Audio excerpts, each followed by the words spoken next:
Hi, welcome back. I'm not changing. You're going to see the same outfit in another video, but I wear this shirt all the time because it's fantastic. And Hello Lovely needs to bring back the limited edition ice tie-dye thing.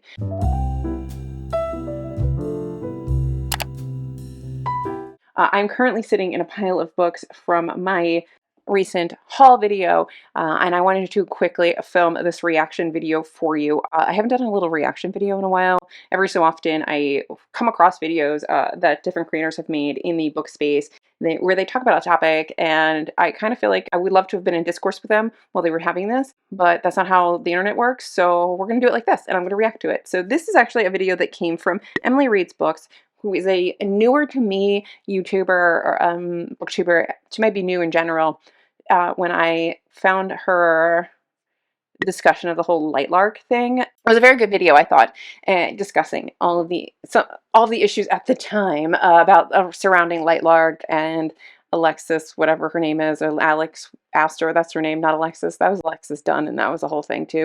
Anywho, book drama. So that was a little breaking down of some book drama, and I watched that, and I was like, oh, curious. I subscribed to her, and then she came out with, not too long ago, this short little 12-minute video about our tropes replacing plot. And I haven't watched it yet, but I had like a thought as soon as I heard that, and I want to watch this video with you and see if my thought matches up with all of that, with what she's saying, or if it makes sense given what she's going to say. If that makes any sense, I want to watch it with you. We can talk about it. You guys can talk about it in the comments. I really hope that Emily Reads Books actually watches this, because I would love to talk to you more too. I think you're really cute and wonderful. I'm liking what you're doing, so hi. I don't know what the video was doing, why it was like flickering, but we seem to be good. Let's go back to this. I'm going to rewind my friend a little bit, and we're going to start over. She's cute. Love the mushroom shirt. Here for the mushroom shirt. It's Emily, and welcome back to my channel.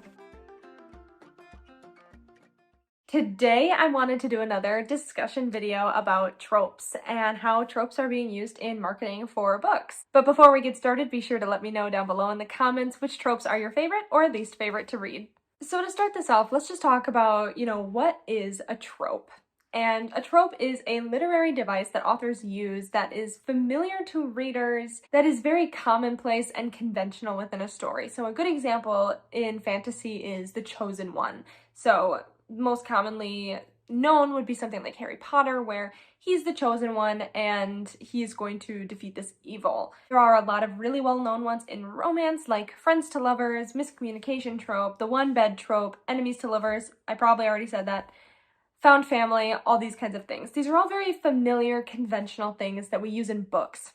Every single genre uses them. Every book you've probably ever read, aside from nonfiction, is probably using tropes. A trope is not a cliche necessarily. It is just a tool that is used to kind of give readers a grounding for the book and the story. They help define the genre, and they also tell readers what to expect. So when you pick up a book and you read the back of it, or you look at the cover, or the title, they all kind of give you an idea of what this book's going to be about. You'll kind of know from the cover, this is going to be enemies to lovers, or this is going to be a workplace drama, or this is going to be a slasher horror book. So like right off the bat, my real thought is like, so are things becoming more too tropey? Like, are a lot of books relying too much on trope than actually having plot to push them forward? And I don't know if she's going to talk about that in a second, but when I saw that her video come across my feed on YouTube, that was my first thought, was like, oh, interesting. Is this going to be about whether or not tropes are sort of replacing plot to the point where plot is irrelevant? And I feel like that might be the case in certain genres. Like, I think that you can do that a lot in, or more easily in, things like romance, because the trope becomes the whole backbone and point of the story. You can make a very just like simply romance book that's not trying to touch on literally anything else, that is like forced proximity. We all have to share one bed in this house, and then it's just smut-tacular, and that's the book, right? But you can still just be using tropes to almost like drop little points of familiarity for the reader. And also there's just like things that people don't like reading. Like some people really don't like reading miscommunications. I hate miscommunications.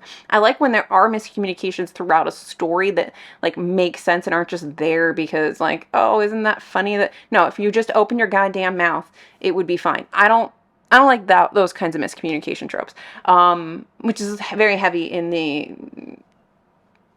romance space is that. But when I think about like tropes and like other genres, like her example of the chosen one in fantasy, I feel like you can't, at least in adult books, all the weight isn't on that trope. There's more going on in the stories. It's just like something that sets up the action and the plot that's going to go forward, and not so much like the entire existence of the story. But like, let's see what else she talks about, because like I was thinking, like, if you feel like this, if you're reading books and you feel like trope is replacing plot and you want more plot, then maybe like up, it's gonna sound really elitist, but like up the caliber of your books. Like if you're finding that you're reading a lot of YA and you feel like it's getting really tropey and you don't really like it and you're losing interest and all of that, maybe dabble in some more like new adult fantasy books and see if you feel differently, because they may be hitting on more things and giving you more substance and meat while you're reading that will engage you more and make you happier and more like you're just having more enjoyment while you're reading. I think you can even see that in like romance. There's like romance for romance sake, and that's fine. There's nothing, none of what I'm saying is like to cast shade or judgment on anything, but so I don't really like the caliber reference, but like I can't think of a better way to phrase that. So if you can think of a better way, just tell me. But like you can read romance. There's plenty of romance that deal with like all kinds of different things. Like it's like a soft, easy way like to get people to read about certain kinds of heavier topics like traumas and like overcoming like psychological or emotional abuse. Like there's all kinds of things that can come out of a romance novel that isn't just romance. I've read plenty of romance novels where your main character is dealing with something really heavy, and romance is a part of that story. It is flickering again, and I don't know why. I apologize. I have to figure out why my stuff is not working the way I want it to. Anyway, but let's get back to my friend Emily here and see what else she has to say, because we are only a minute and a half in and I've already paused her. All of those kinds of things you can pretty much tell right away, and those are all tropes that authors use to kind of give readers an understanding of what the book is going to be, to see if it's something that they would enjoy. It also gives people a really familiar place to start from. For me, this is really important in fantasy because when you're setting up a new world, area, idea, having these tropes in place can really give you an understanding of where you are, even if you're still learning about everything else in the world. An example of this could be Sanderson's Mistborn series, where his first book is very much an apprentice and mentor situation going on here. Like that's kind of his trope mixed in with a heist. So even though we're learning about this epic fantasy world, all these new characters. I have a question. Would a heist book be a theme or a genre, or would that be a trope? Like, where are we drawing the line between like themes and genres and tropes? Because, or are they the same thing? Because if you, like, I just read Silver Queendom. That's a heist book and immediately I start thinking of other heist books, but I'm not thinking about like a heist trope. So what the heck's the difference between a trope and a genre? To me, that's a genre of like, or like a subgenre of fantasy. Is you have like heist fantasies, Lies of Locke Lamora, which I probably have said wrong because I always say that wrong. But anyway. Magic systems and everything else, the story itself is something very familiar to readers that they will understand from the get-go. The pitfall that a lot of books fall into is that if they don't put their own originality or twist into these tropes, it can become very factory-like, carbon copy-like, and kind of boring to readers. A lot of books also will agree with that, and I think that's why people get frustrated with when you read the same genre over and over and over again. Like you find something that you like, you read paranormal romance with vampires, and now you really enjoyed it, so then you read more paranormal romance with vampires, and suddenly you're like, oh my god, I can't take any more of this. And that's why I said you kind of have to like shake it off a bit. Like, maybe you don't read any more things about vampires. Maybe you move on to, like, I don't know, something else. Like, something, move into maybe more just like straight fantasy that has romance elements to it, or move into gothic horror if you enjoy that sort of dark thing. That maybe maybe some gothic horror that is centered around something that may or may not be a paranormal thing. Like, that's the horror element, is that this thing might be paranormal, it might be a ghost, it might be a vampire, it might be whatever. And you have to read the book to find out what exactly is going on, and oftentimes it's not anything paranormal at all, but it could be. So I just feel like whenever we just obsessively do something, or we read all the things, it gets tiring, it gets boring. Do all the things, what does that even mean? When you like repeatedly do the same things over and over again, it can get really, really, really boring really quickly. For many people, some people can literally read the same kinds of books all the time, and they are just happy and they never get bored. And then some people are like me with thrillers, where I'm like, I've read so many thrillers that at this point I'm like, I need something that's going to make me not want to close my eyes at night, and that I cannot guess the ending, because I'm tired. Subvert tropes. So the chosen one maybe doesn't want to have magic powers and refuses them, or the chosen one is a 65-year-old man instead of a teenage boy. There's also the bad boy, good girl cliche, and flipping those can sometimes be really interesting. These are all just ways to make these very familiar themes and ideas fresh and new every time you read a book. However, what I feel like I've been seeing recently is an influx of books that are basing the foundation of their story on tropes, whereas tropes should be tools to further a plot. Instead of having a really thought out plot and world with very dynamic characters, we're seeing people who are just writing an... I agree. I think that there are a lot of books being published that you could say fit that description. But again, I feel like you need to move sometimes out of whatever you're normally reading. Like, stop being scared of literary fiction. Like, I'm telling you, there are people out there that are terrified of literary fiction. Don't be terrified. There are things that are going to move you like nobody's business, and they are beautiful, and you would never experience them because for some reason you just feel like you could never. And you can. I promise you, you can. Maybe not all of them. Maybe not all of them. You don't need to only read literary fiction. That might be that's going to put you in a reading slump. That's bad. But try it. There are some books that are just so good. Enemies to Lovers book. And in my opinion, that really doesn't have a very good grounding. You need a lot more to that story to make it interesting and unique and to stand out in the market, especially with a market as flooded right now as publishing. Or they're using tropes as a marketing tool where maybe the trope isn't actually a very big part of the story. So for example, I'm going to use Enemies to Lovers because I feel like that one is really popular right now and you see it all the time and it's something that readers want to see, right? So I feel like if you sell a book on the idea of enemies to lovers, but the romance is a subplot to the book, it leaves the readers really unsatisfied because your book isn't fulfilling on the promises that you gave your readers. So we're seeing publishers and... Also, I think a lot of enemies to lovers is actually not enemies to lovers. It's just kind of like they don't get along and then they do get along, which is a lot more like kind of Grumpy Sunshine. Somewhere in between like Grumpy Sunshine and enemies to lovers is where a lot of books I think fall, because they don't really truly make hate. Like, I feel like you really need to hate each other. Like, imagine if Holland and Lila Bard fell in love.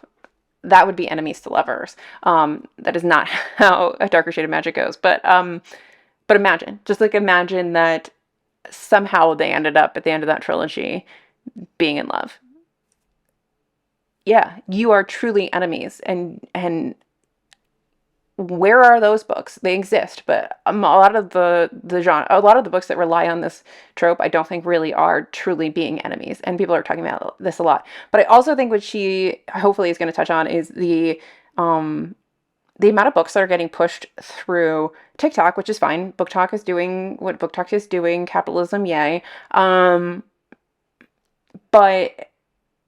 sometimes we churn out a lot of stuff, but not all the stuff is great. And like there will be audiences for things, and I will never like really be like, you should never ever have written, well, maybe Dead Inside falls into the maybe you should never have written this. There's a lot of books that like I don't like, that we don't get along, that are bad, objectively bad.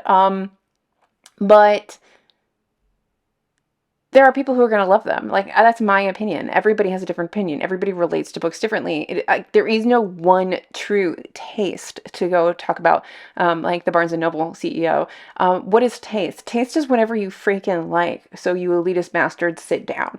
But yeah, I just feel like sometimes when you churn out a lot of things, like when everybody jumped on the paranormal tween romance bandwagon of Twilight, you got a lot of not as great things out of it, because it became just like some sort of book mill where you were trying to get these stories out and publishers were trying to grab the dollars for the thing of the moment. And I think that you lose a lot of substance and quality by doing that. And I think that's fine. I mean, the market demands it. It works. This is never going to stop. But you as the reader have the choice whether or not you want to read those books, and it's fine for you to decide you're going to change gears or look for something deeper or openly admit that something is bad in your opinion. I think that sometimes people are afraid to do that. Anyway, I'm rambling now. Let's go back to my friend here. Authors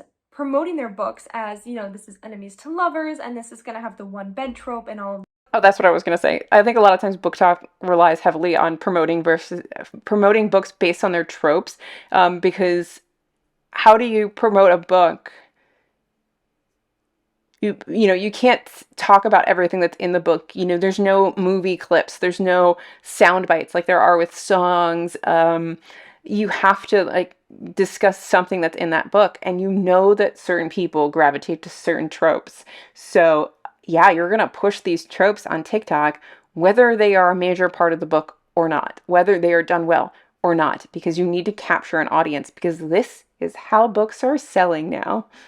These other things, and they're getting readership based on those tropes because they know that that's what people want to see, but then they're not fulfilling those promises that is being made because maybe the romance isn't a big part of the story, or maybe, they promise an enemies to lovers, but it's really more of like strangers to lovers. People don't necessarily want to read strangers to lovers, so they're calling it enemies to lovers, and then now things are getting all gobbled up and confusing, and people are very dissatisfied with how a book is panning out. And I think it's really hard to do because you can't just put a strong female character as your main character and expect that book to be good. And people are writing books like that, marketing it as, yep, we have a strong female protagonist and the villain is actually going to be the good guy all along.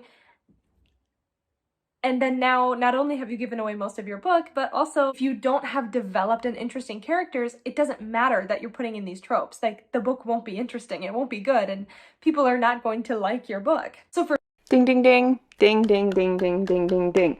You need more than just tropes. And this is some of the stuff that frustrates me with BookTok as like the marketing just like mega giant that it is for books. Like, I love that people are reading more now. I love that books are coming like back into style. Like, I love all of that, and that a lot of that is pandemic plus TikTok. But you have to actually have something there. Like, you can't. I mean, sure, get your bag, make your cash grab, whatever. But like at the end of the day, for something to be sustainable and for you to make a sustainable income, selling your book, self-pub, traditional pub, whatever it is, you have to actually write something that has enough substance for people to connect and want it. If you were just a flash in the pan, the companies are going to take the money that they make off of you, regardless of whether or not you're like a one-hit author wonder or you are Brandon Sanderson. But like, the reason why Brandon Sanderson, who we all know I'm not a big fan of Brandy Sandy, like just in general, I don't really like Brandy Sandy, which is just heartbreaking to me because his books are actually phenomenal. I will never undersell his book. Like, his books are phenomenal, but I just can't personally with Brandy Sandy. Anyway, but the thing with Brandy Sandy is Brandy Sandy writes phenomenal books. Brandy Sandy doesn't need to rely on any of these like crutches to get his books sold because he just writes good books. Period. If you write good books and you use the mega giant that is BookTok to market your very well written books, you're going to see phenomenal success, hopefully for like an extended period of time. We can't all be Brandy Sandy, but you're going to experience really good growth and a great career as an author. But if you just want to like tap into the moment of BookTok to try to just keep peddling things, I mean, I think it's just stop just making, I don't know, I'm going to say something and probably it's going to make somebody angry, so I'm going to stop. But I just feel like don't lie about your books. Don't lie about your book because you want it to get sold. I know you got to get it sold. I know you got to make your bag, but don't lie about your book. Be honest about what your book's about. Don't tell me there's things in the book that aren't there. Don't tell me like something is going to happen that's not. Like, don't mislead me. That'll make people not want to ever read your book again. Because that's one of the things. Like, you go, if you sell somebody one thing and then you give them something else, you're going to lose a reader. At the end of the day, you're going to lose a reader. So just be honest. Just be honest.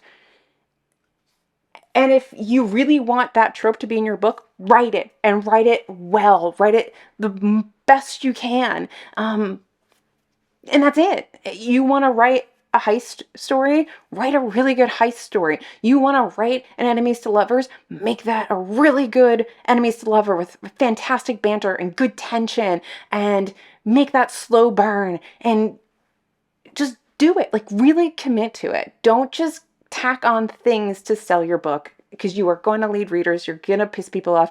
And the bookish social media, when we turn. Like, please look at Alex Astor, everything that happened with her. We turn on people. So don't lie. Don't lie. Just don't lie. Don't lie about your books. It's not worth it. For me, I think the issue is stemming from not the tropes themselves, it's how people are using them in their books and in their marketing. And I think this is also coming down to the way we are recommending books to other people, because it's not all on the authors or the publishers, the marketing itself, but you know, we as the community are also marketing books in a way, right? Like every time you recommend a book, you are marketing that book, people are seeing that book, and people are taking that recommendation and potentially buying it. I see this a lot on YouTube and on BookTok, and I have done it myself, so I am in no way bashing anyone who does this, but a lot of the times when we recommend books, we'll say, oh, it's a friends to lovers book set in college. And that doesn't really tell anyone anything about the book except that it's friends to lovers.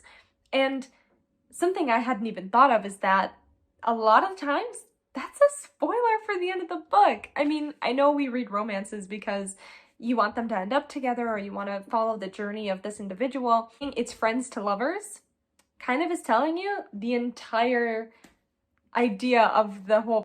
This goes right back to my video that I did for Strange and Stubborn Endurance, where I was answering Jess Owens' question about content warnings and trigger warnings being spoilers. And I think I said something about how, like, then everything you say, every time you tell a trope about romance, every time you talk about romance, everything about it is a spoiler. Everything's about it's a spoiler then. So, like, where are the people on the Goodreads screaming about you telling them that it's friends to lovers? Because they should be mad about that because that's a spoiler. But for some reason they're not. Like, Emily's completely right. Like, why are people not mad about that? They should be mad about it. But for some reason we don't consider that a spoiler.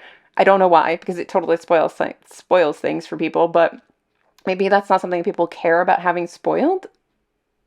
Plot that's going on. But the thing that makes books interesting is what happens outside of those tropes, or how the author is using those tropes. What is the author bringing to the characters? Is it a really diverse book with interesting characters?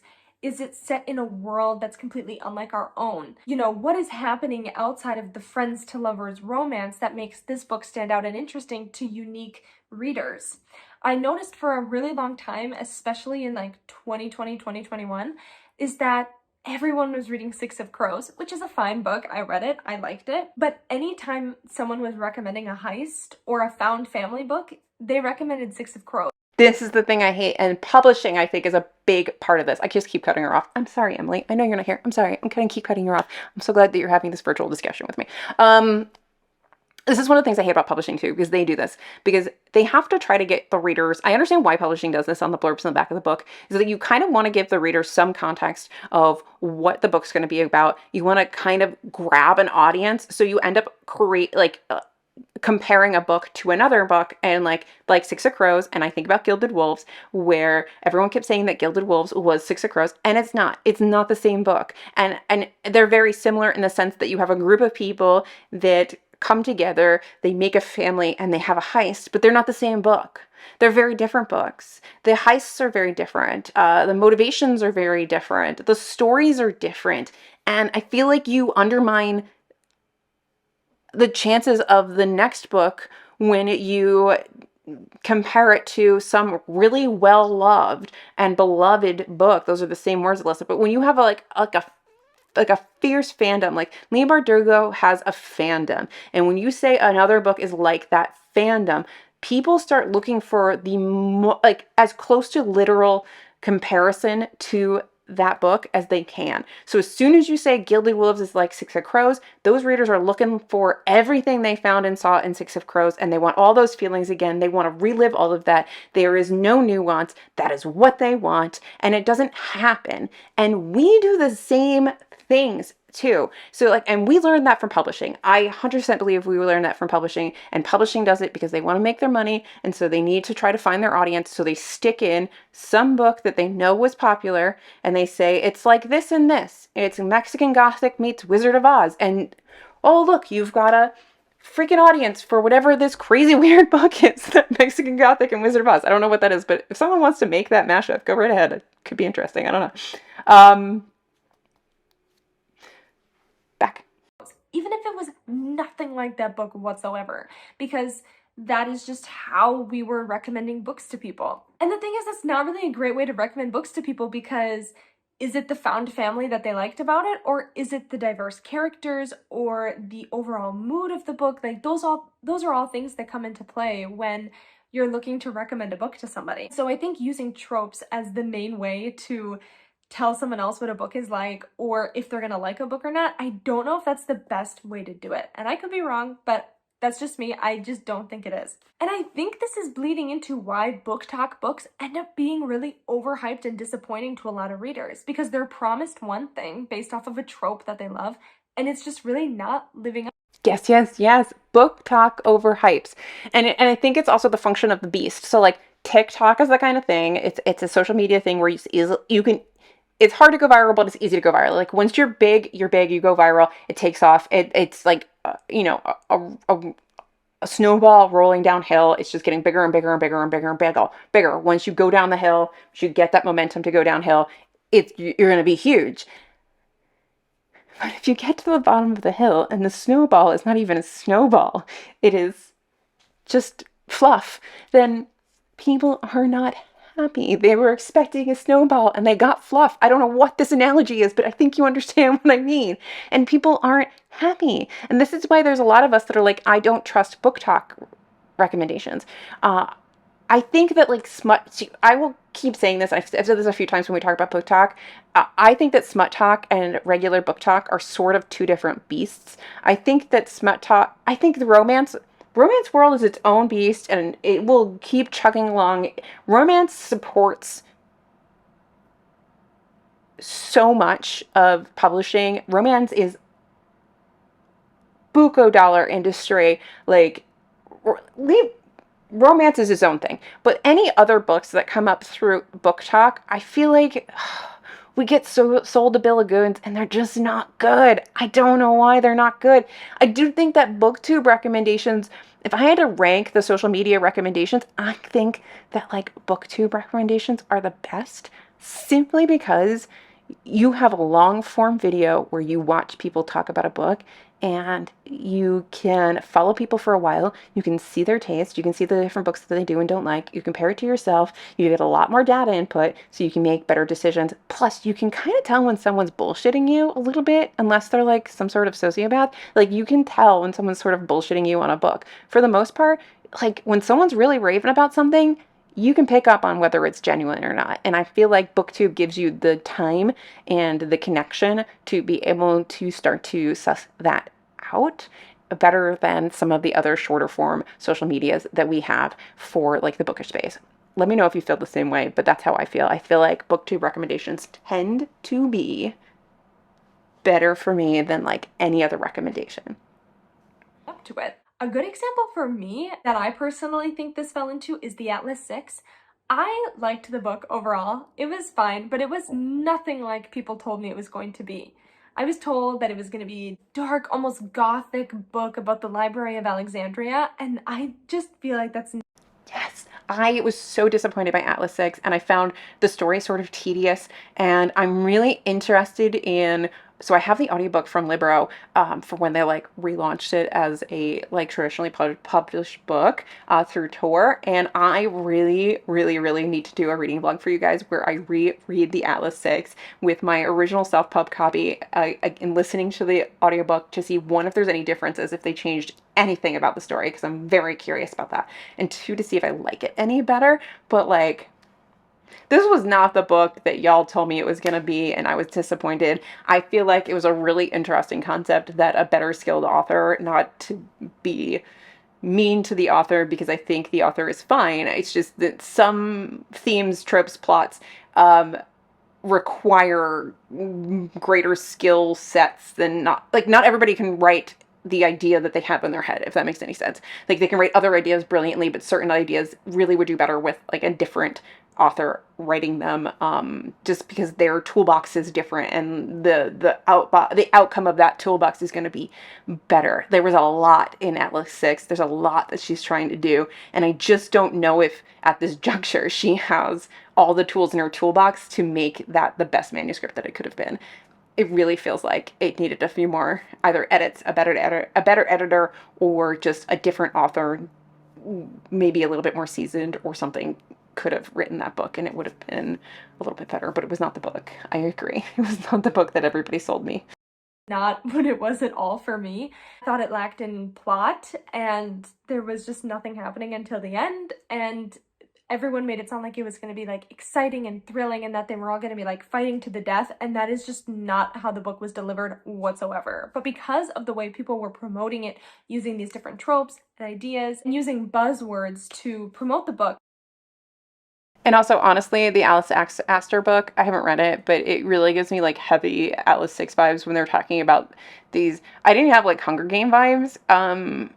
And maybe it's because there's like 6 kingdoms and only 5 can survive and somebody has to die. That's like kind of the whole premise of Atlas 6. And I just feel like it was this really manufactured book that took on things that were popular on BookTube, Hunger Games, Atlas 6, all kinds of other stuff, and tried to mash them all together into a book. And I just don't know how successful it really was. I haven't really heard any like stellar reviews of it. Most people have been really shitting on Lightlark, but and a lot of that I don't agree with. I never agree with people just flooding Goodreads with 1-star reviews just because you somehow have gotten upset about a book you haven't read. Don't do that. If you've read the book, rate it. Don't rate a book you've never read. That's stupid. But I haven't seen a lot of people really like saying it's actually good. I don't know. I've never read it. It was reaching an audience that then was not enjoying it. I think the hard thing is we're using these buzzwords to get excitement and interest in a book, and it works. Clearly, we've seen that with many BookTok books, but the thing is, you're using these buzzwords and excitement around it to market your book, to recommend a book, and then it's not living up to it because it's all it's based around. I also think what's happening a lot is we're using romance tropes to describe... My question is, before she gets into her next comment, when you ultimately read the book and it's not what you were sold, do you ever want to read anything from that author again? Or does that just completely sour you to the author? It sours me for the most part. Unless the book was like really well written but wasn't exactly what I was sold, I might then read the next books from them and see, and maybe not get any information about the book prior to. But for the most part, if you tell me like a book's going to be X and it's like 4, like we're not even in the alphabet anymore, we're like in a whole different atmosphere, like we're somewhere else, a different galaxy, then no, I don't want to read your book anymore. I don't want to read what you write. because you're just not for me, and you could be for other people, and all these things are my own opinion, and please don't get mad at me. But like, let's keep going. Fantasy books where maybe the romance is a subplot. So like, let's say the enemies to lovers, because that's apparently where I am right now. Enemies to lovers is a subplot in a fantasy book, and that is how it's being promoted because that is what is selling right now. That is what people are interested in. So that's how they're marketing it. And then people are buying this book for this enemies to lovers romance, but it only takes up, let's say, 20% of the book because it's a fantasy book first and it has a story outside of that romance. And then everyone's like, well, this isn't enemies to lovers, right? Because they're using a trope not intended for that genre, or people aren't being honest about how large the romance is really taking up in the book. I think maybe what it boils down to is how important are tropes versus the plot and characters of a book. And for me, the plot and the characters are going to always be more important than what tropes are involved. In fact, I didn't even care about tropes before I was even on BookTok. They were just like interesting little side things that I could say were involved in a book to help someone else understand what was going on. And I wonder what's going to happen eventually when everyone is tired of reading the same trope over and over again. I mean, think about how oversaturated the market was 10 years ago with vampire books or werewolf books or teen YA dystopian books. You know, think about how oversaturated it was then. You know, what's going to happen in 2 years or less even when every book is enemies to lovers and no one wants to read that anymore? I don't know. I don't really have an answer. I just think it's good to keep talking about these things. Honestly, it makes me think back to the whole Lightlark thing where she was marketing her book based off only tropes and scenes written in her books that are... I have that thought about reverse harems, because like everything's a reverse harem now. All I see like is people reading reverse harems. It's just all reverse harems. I know I said I was going to leave sort of like smut talk on its own, but like I feel like there's people that are reading reverse harems now that were never reading reverse harems. Now you're like, BookTok is bringing people into Romancelandia, into smut world, into this genre of reading that maybe were never there before. And for some reason, like this is the big topic. This is the big genre. This is the big trope that like everybody's really jiving with right now. At what point are we all going to be really tired of a reverse harem? Like, how many reverse harems do you have to read to never want to read one again? I feel like, what's the Tootsie Roll Pop? How many licks do you need to get to the center of a Tootsie Roll Pop? How many reverse harems? I don't know. But I think that like this is the cyclical nature of like books and themes and all that stuff. When you talk about genres that are, I think if you just take out literary fiction, if you talk about everything that's not literary fiction, I think this is something that they're always having to deal with. And this is why I think more people need to try literary fiction, because I feel like a lot of the themes, and these are really themes that are dealt with in literary fiction, are about human experience and less about tropes. So when I saw this video come up, my first thought was, well, people need to read more literary fiction. And I was really hoping that that's where I would end up while watching this. And yeah, I believe people need to read more literary fiction. I think if you read more literary fiction, you will find that you're going to connect with stories very differently because they are about being human. The reason why I love Sally Rooney so much is because I literally connect to those characters on a personal, emotional level. Like, I remember standing in the shoes of some of these characters and feeling those feelings. The reason why I love Lily King was, you know, just writers to lovers just trying to figure out what romantic partner is the best partner for you. My post-divorce dating life was like a lot of those emotions. Like, first of all, I was coming out of nursing school. Had changed careers. I had no job. I had no husband. I had a whole new life I was building. I had people that I was trying to date, trying to figure out like, what kind of partner do I want in my life? Who's the best person for me? What direction does my life have? Like, what the hell am I even doing with the world? Meanwhile, all my other 30-something-year-old friends are like married, have kids. They're like super settled and traditional. And like, I'm the weird oddball. That was so relatable to me. And you don't get... a lot of the other genres, you can have moments like that, but I just don't feel, and you can disagree with me, and I would love you to tell me in the comments, I just don't feel that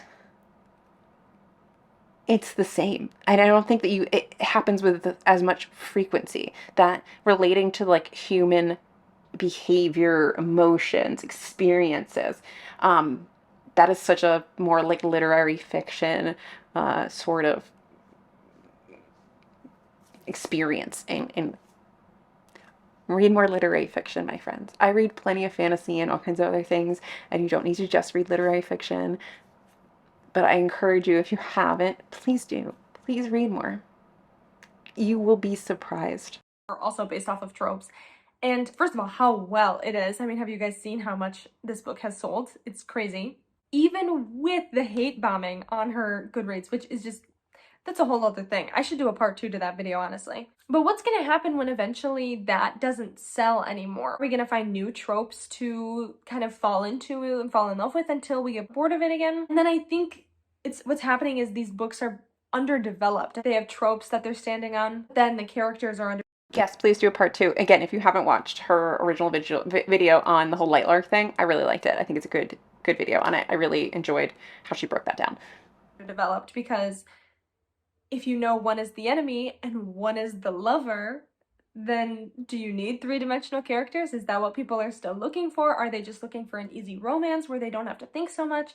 And just with the mass amount of books that are coming out right now, there's just a lot out there that's very two-dimensional. And it's all for the sake of making money, because at the end of the day, it's all a business, isn't it? So, I don't know. I don't really have strong opinions on this. I just think it's really interesting to talk about. Like I said, I never really cared about tropes prior to BookTube, or especially BookTok, when it like really took off to talk about tropes. I just think it's really interesting to kind of reflect back and think, you know, why? Why do we buy certain books? Why do we like certain tropes? And how often are we buying those things just based off of the idea alone instead of the plot, or like what the book actually contains, or if the book actually contains anything outside of it? It's just really interesting to me, something I want to explore more. Feel free to let me know your thoughts down below. I'd love to hear what everyone has to say. This is definitely an ongoing conversation, and one that probably doesn't have an answer, and there is no right or wrong. If you love tropes, that's great. If you hate tropes, that's also great. At the end of the day, we just all love books, right? Well, I think that is going to be it for me today. Emily, I hope you watch this and you enjoy my thoughts. I just think BookTube is, no, I'm sorry, BookTok is like the new juggernaut of marketing for everything. Like, think about that Sam Smith song. Like, it's been in my head for like, when did he drop the teaser for that? Like a week? I don't know. It's been in my head forever. It's like every other TikTok. It is an earworm. And like, we are all living in a Black Mirror episode. Social media rules our lives. So I think that like I don't know if we could like escape the juggernaut. That's the word I was looking for before. I don't know if I just said that or not, but like I was really trying to think about that word for like a long time during filming this. But like the social media juggernaut of marketing and infecting people and hooking people in like seconds. There's like an old rule of marketing, and I don't remember what it is, but it's like somebody has to see something X number of times, and it's quite a few, for them to have it stick in their brain and for them to then remember it. That's why like commercials play on repeat and all of that. When you think about it, we used to go from like billboards and magazines to television and radio ads to now you have something like TikTok where you're getting marketed something in seconds, like over and over again, seconds. That Sam Smith song has been every other freaking TikTok video for me for a week. Seconds. So I don't think we're going to get away from people using whatever means they can to monopolize on the advantages of this marketing system that is TikTok and get their books sold. And at the end of the day, when you're talking about like traditional publishing or self-publishing, I mean, I would hope so in self-publishing, because ultimately you want a really like rock solid fan base, because those people are going to keep buying your books over and over and over and over again. So I would hope that you would want to write like the best books you could write, so you can give your readers like the best experience you could. But especially with like traditionally published books, I don't think that they care. I think publishing just wants money. So if they find a book that someone's writing and they're being marketed on TikTok and it gets a lot of sales, like we're going to talk about Lightlark, it doesn't need to be good. It doesn't even need to deliver anything it says. It just needs people to buy it. That's literally all you need. Publishing could give two shits whether Alex Astor writes another book or not and makes them any money. They want all the money they can get out of her right now. If she writes more books, that's great. And they'll make more money off of her. But they don't care if she has sustainability, because they'll find the next Alex Astor and they will like squeeze all the money they can out of that person and whatever they produce, and move on to the next one. Publishing doesn't care if the books are any good. It doesn't. They ultimately don't. They ultimately do not care if the books are any good. They only care if they make money. There are individuals within publishing that truly care that these books are good, and I don't want to belittle any of the people who work in publishing. You know, the actual humans that are in there. There are lots of people who really care at the bottom, but I feel like as you go up, they don't care. They don't care. Once you get to the top of that pyramid, they don't care. They just want the money, and they don't care how they get it. So you can go on TikTok, get 1 million followers, and get millions of views, promoting a book, saying that it's all about puppy dogs and then it's all about cats. And as long as everybody buys it, publishing is happy. So that's my little reaction video. I would love for you to go over to Emily's page and like her video, subscribe to her if you enjoyed this video, if you've never seen her before, and go ahead and like and subscribe to my channel if you enjoy this as well. If there's any other videos that you see come out that you would like to see me do a reaction video to, let me know. I do really enjoy making these. It's kind of fun to, sometimes you don't have the ability to have discourse with other people in the space where we create, so it's nice to do these reaction videos and kind of have a Discord when you don't really get to have a Discord. So yeah, thank you guys so much for watching. I'll see you guys in my next video, whatever it may be, because it's my channel and I can do whatever I want. Bye.